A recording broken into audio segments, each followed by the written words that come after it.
UGC net सन 2021 में पूछे गए उर्दू के अहम सवालात को हम लोग डिस्कस कर रहे हैं, जिसमें पहला सवाल है कि उर्दू का इब्तिदाई ज़माना, ये जो तसनीफ़ है किसकी है। तो आपको पता होना चाहिए उर्दू का इब्तिदाई ज़माना ये शम्सुर रहमान फ़ारूक़ी की तसनीफ़ है। अब यहाँ पे हम शम्सुर रहमान फ़ारूक़ी के बारे में थोड़ा सा जान लेते हैं। शम्सुर रहमान फ़ारूक़ी ने मीर तकी मीर के ऊपर एक किताब लिखी थी जिसका नाम था शेर शोरंगेज़, जिस पे उन्हें सरस्वती सम्मान मिला था 1996 में। शम्सुर रहमान फ़ारूक़ी को हुकूमत हिंद ने 2009 में पद्मश्री से भी नवाजा था। तो ये शम्सुर रहमान फ़ारूक़ी हैं, इनकी तसानीफ़ आपसे पूछी जाती है। चूँकि एक बार आपसे ये पूछ चुका है कि उर्दू का इब्तिदाई ज़माना किसका है, तो मुमकिन है कि उनके कुछ और अहम तसानीफ़ आपसे पूछ दे। तो आपको याद रखना है कि लफ्ज़ो माना, मैं बारी बारी से एक एक तसानीफ़ पढ़ रहा हूँ, आप लोग ध्यान रखिएगा।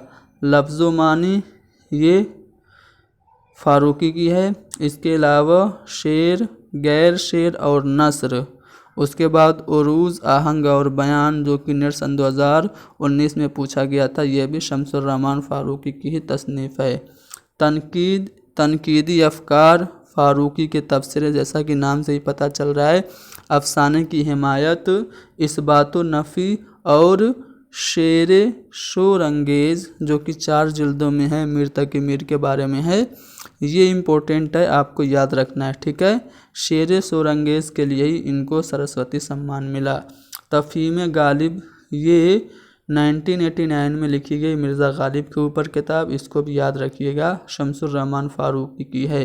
अंदाज़े गुफ्तगू क्या है, उर्दू गज़ल के अहम मोड़, दास्तान अमीर हमज़ा, ज़बानी बयानिया, बयान कुनिंदा और सामीन, गालिब पर 4 तहरीरें, उर्दू का इब्तिदाई ज़माना जो कि आपसे 2021 में पूछा गया था, ये भी शम्सुर रहमान फ़ारूक़ी की ही है। अदबी तहज़ीबो तारीख़ के पहलू, गालिब चंद पहलू और शाहरी शाही साहिब कुरान, उसके बाद दास्तान अमीर हमज़ा का मुतालिया पहली जिल्द, उसके बाद ताबीर की शरह, दरस बलागत, शेरियार जो कि अरस्तु की बोतीका का उर्दू तर्जुमा है। इसके अलावा नए नाम और तुहफ़तुस सुरूर, जदीदियत और हम, उर्दू की नई किताब, ये भी शम्सुर रहमान फ़ारूक़ी की है। तो ये सभी आपको याद रखना है। इनके नावल कई चाँद थे सरे आसमां मशहूर है। अफ़सानवी मजमूए की बात करें तो सवार और दूसरे अफ़साने इनका अफ़सानवी मजमूआ है। शेरी मजमूए की बात करें तो आप लोग देख सकते हैं गुंजा सोख्ता है, उसके बाद सब्ज़ अंदाज सब्ज़ है, उसके बाद 4 सिमत दरिया का है, उसके बाद आसमां मेहराब, ये सब इनके शेरी मजमूए हैं। तो यहाँ पे हमने शम्सुर रहमान फ़ारूक़ी की जितनी भी खिदमात थी, तसानीफ़ व तालीफ़ थी, आपको बता दी। एक बार आप लोग इसको फिर से रिपीट पे सुन लीजिएगा ताकि आपके ज़हन में बैठ जाए। तो यहाँ पे एक सवाल आया था आपका शम्सुर रहमान फ़ारूक़ी की तसनीफ़ से, हमने उनकी सभी तसनीफ़ें आपको बता दी। अगला सवाल ये कि रानी केतकी की कहानी में फूल कली कौन है। तो सबसे पहले तो आपको पता होना चाहिए रानी केतकी की कहानी किसकी है, इंशा अल्लाह खां इंशा की है। ये एक ऐसी कहानी है जिसको उर्दू और हिंदी दोनों लोग, उर्दू वाले भी हिंदी वाले भी, दोनों लोग इसको अपना कीमती सरमाया मानते हैं। इंशा अल्लाह खां इंशा ने इसको 1803 में लिखा था। कब लिखी गई रानी केतकी की कहानी? 1803 में। किसकी फरमाइश पर? तो ये आपको याद रखना है, ये नवाब साहिबज़ादा हुसैन अली ख़ां, हुसैन अली ख़ान की फरमाइश पर, नवाब साहिबज़ादा हुसैन अली ख़ान की फरमाइश पर ये लिखी गई थी, ठीक है।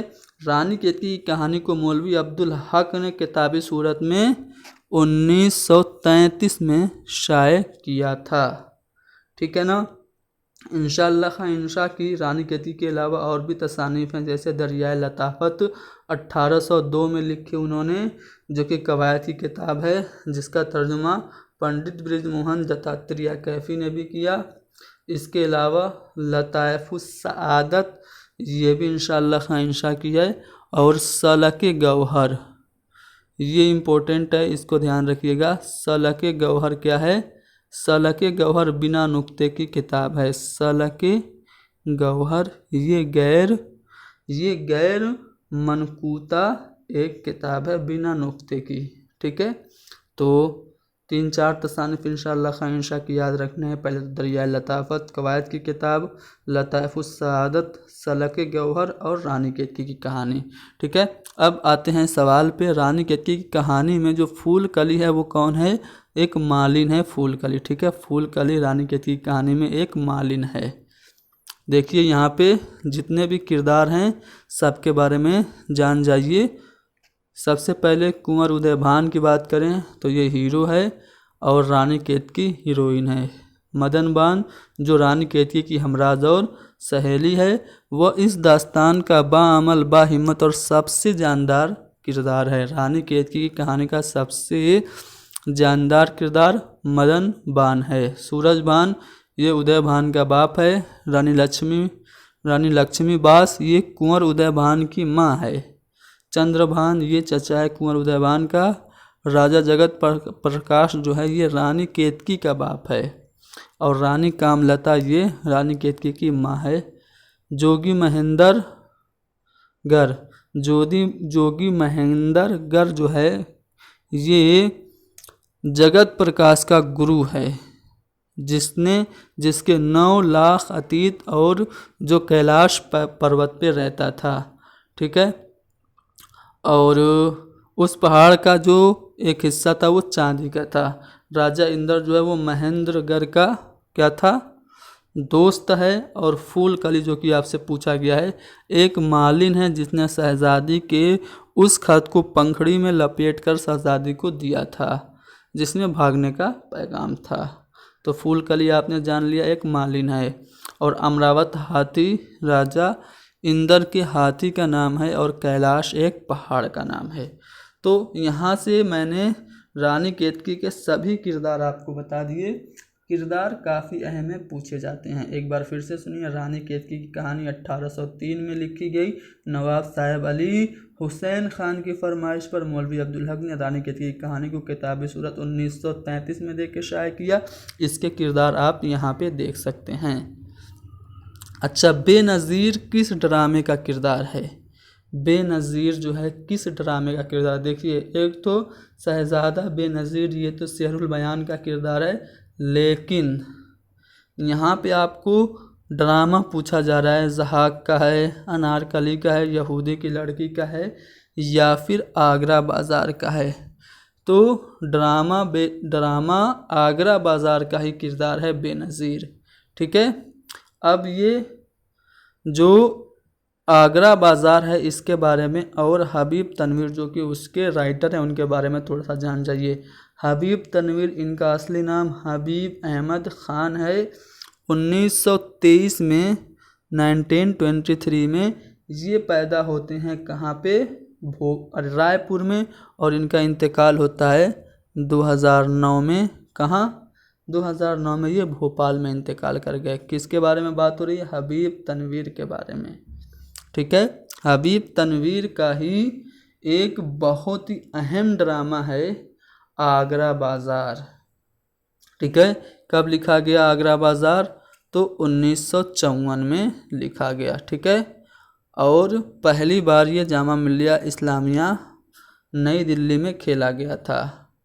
ड्रामा आगरा बाज़ार पहली बार 14 मार्च 1954 को खेला गया था। ड्रामा आगरा बाज़ार में हबीब तनवीर ने नज़ीर अकबराबादी की ज़िंदगी और उनकी तख्लीक़ात पर रोशनी डालते हुए एक बाज़ार को दिखाया जो आगरे में है। ठीक है ना? देखिए यहाँ पे आप देख लीजिए, ड्रामा आगरा बाज़ार बज़ाहिर नज़ीर अकबराबादी की हयात और उनकी शायरी पर मबनी दिखाई देता है, लेकिन इस ड्रामे के नज़ीर अकबराबादी के गिर्द घूमने के बावजूद इसका हीरो नज़ीर नहीं बल्कि नज़ीर का ज़माना है।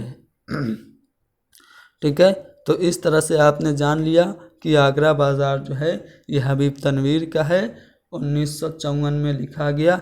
इसके अलावा इन्होंने जो ड्रामे लिखे वो भी आप देख लीजिए। ठीक है। चरणदास चोर जो कि मुंशी प्रेमचंद की एक कहानी पे बेस्ड था। शतरंज के मोहरे और लाला शोहरत राय, मिट्टी की गाड़ी, जहरीली हवा, मेरे बाद, शतरंज की बाजी, झाड़ू, जालीदार पर्दे, राजा चंपा और चार भाई, किसका पुत्र, देख रहे हैं मेरे नैन, जामेदार, इंद्र लोकसभा। इंद्र सभा वैसे तो ड्रामा आपका है, याद रखिएगा, अमानत लखनवी का, लेकिन इंद्र लोकसभा ये हबीब तनवीर के ड्रामे का नाम है।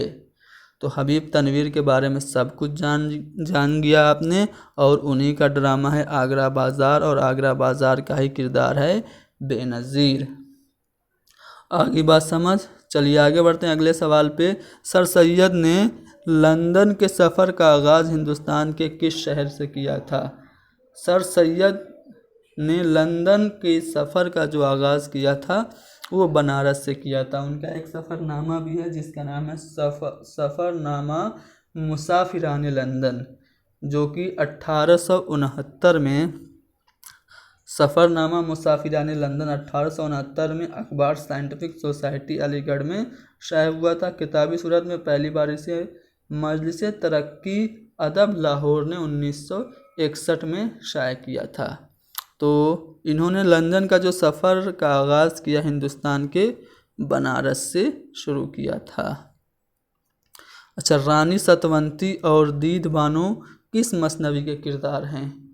तो रानी सतवंती और दीद बानो ये फूलबन जो मसनवी है उसके किरदार हैं। ठीक है। फूलबन जो मसनवी है ये 1066 हिजरी बमुताबिक 1665 ईस्वी में लिखी गई। ठीक है। किसने लिखी आपको पता है, ये एक इश्किया मसनवी है। इसमें टोटल जो अशार है आपके 1744 टोटल शेर हैं, और इसमें 39 सिनातें इस्तेमाल की गई हैं। तो फूलबन आपने जान लिया फूलबन किसकी है, आप ज़रा कमेंट करके लिख देंगे। यहाँ पे एक इक़्तिबास है, इसे आपको बताना है कि किस मज़मून का है। इस इक़्तिबास को हम पढ़ते हैं।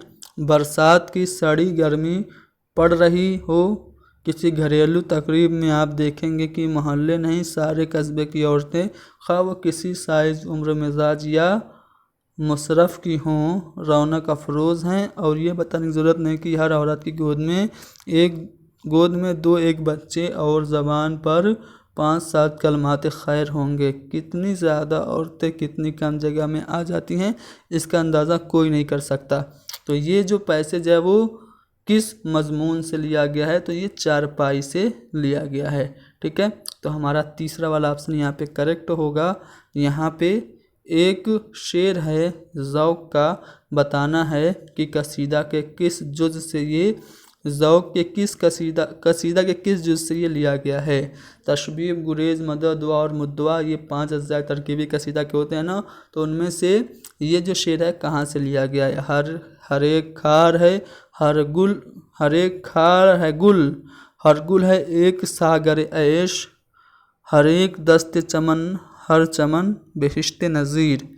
ये ज़ौक़ के राया कसीदे के किस जुज़ से माखूज़ है, तो ये तशबीब से। तशबीब जो पहला जुज़ होता है ना, जिसको हम तमहीद भी कहते हैं, उसी से ये शेर लिया गया है।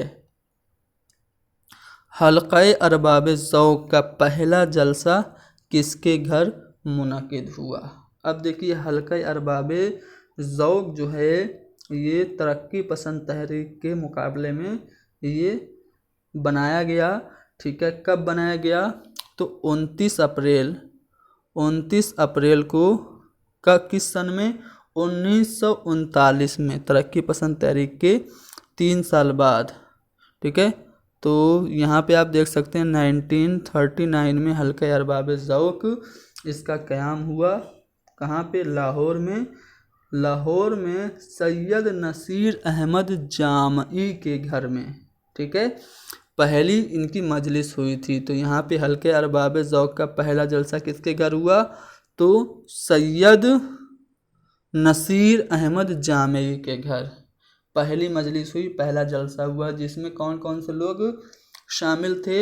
तो नसीम हिजाजी, ताबिश सिद्दीकी, हफीज़ होशियारपुरी, मोहम्मद अफजल, इकबाल अहमद और मोहम्मद सईद, ये सब हल्का अरबाब ज़ौक़ के पहले जलसे में शामिल थे। जलसा हुआ था लाहौर में नसीर अहमद जामई के घर। अच्छा, हल्का अरबाब ज़ौक़ का पुराना नाम क्या है? तो मजलिस दास्तान गोया। मजलिस दास्तान गोया ये हल्का अरबाब ज़ौक़ का पुराना नाम है। ठीक है। अच्छा, जो 10वीं मजलिस हुई थी उसी में मजलिस दास्तान गोया को बदल के हल्का अरबाब ज़ौक़ के नाम पे कर दिया गया था। किसने तजवीज़ किया था? तो हफीज़ होशियारपुरी ने क्या किया? तजवीज़ दिया कि ये जो मजलिस दास्तान गोया है इसका नाम बदल के हल्का अरबाब ज़ौक़ कर देना चाहिए। मखज़न में डॉक्टर मोहम्मद बाकिर ने लिखा कि ये नाम बदलने की तजवीज़ उन्होंने दी थी, जो कि बहुत सारे मुहक्किकीन ने जिसको गलत करार दिया है। ठीक है। अच्छा, हल्का अरबाब ज़ौक़ की एक शाख दिल्ली में भी खोली गई, जिसके मुतमिद कौन बने? इबादत बरेलवी हल्का अरबाब ज़ौक़ दिल्ली की जो ब्रांच थी उसके क्या बने? मुतमिद बने। तो इस तरह से हल्का अरबाब ज़ौक़ के बारे में सारी जानकारी आपने ले ली। पहला जलसा नसीर अहमद जामई के घर मुनक़िद हुआ था। एक यहाँ पे शेर है, यहाँ पे एक बयान है, किसका है आपको बताना है। हिंदुस्तानी तरक्की पसंद तहरीक दुनिया में तरक्की पसंद की तहरीक, इश्तराकियत के उसूलों के प्रचार, फासिज्म के ख़िलाफ़ तमद्दुनी और अदबी महाज कायम करने की तहरीक का एक हिस्सा है। ये बयान किस तरक्की पसंद नक्काद का है? तो एहतिशाम हुसैन का ये बयान है। आयातो नगमात किसका शेरी मजमूआ है? तो सबसे पहले तो आपको पता होना चाहिए कि आयातो नगमात जो है ये जोश मलिहाबादी के शेरी मजमूए का नाम है। जोश मलिहाबादी ये कहाँ पे पैदा हुए? इस्लामाबाद में। इस्लामाबाद में इनका इंतकाल हुआ। जैसा कि नाम से पता चल रहा है, मलिहाबाद में ये 1896 में पैदा हुए और इनका इंतकाल 1982 में 1982 में ये इस्लामाबाद में इनका इंतकाल हुआ। ठीक है। पहले तो इन्होंने गज़ल से अपने शायरी शुरू की, फिर सलीम पानीपती के कहने पर इन्होंने नज़्म गोई भी शुरू कर दी और पहली नज़्म जो इन्होंने लिखी वो हिलाल मुहर्रम थी। जोश ने गांधी जी को हिंदुस्तान का शाह शहीदा कहा है। पूछा जाता है कि गांधी जी को हिंदुस्तान का या हिंद का शाह शहीदा किसने कहा? तो जोश मलिहाबादी ने। इन्होंने एक रिसाला जारी किया था जिसका नाम क्या था? कलीम। रिसाला कलीम इन्होंने जारी किया था जोश ने 1936 में। ठीक है। सरकारी रिसाला आजकल के ये मुदीर भी रहे 1946 से 1955 तक।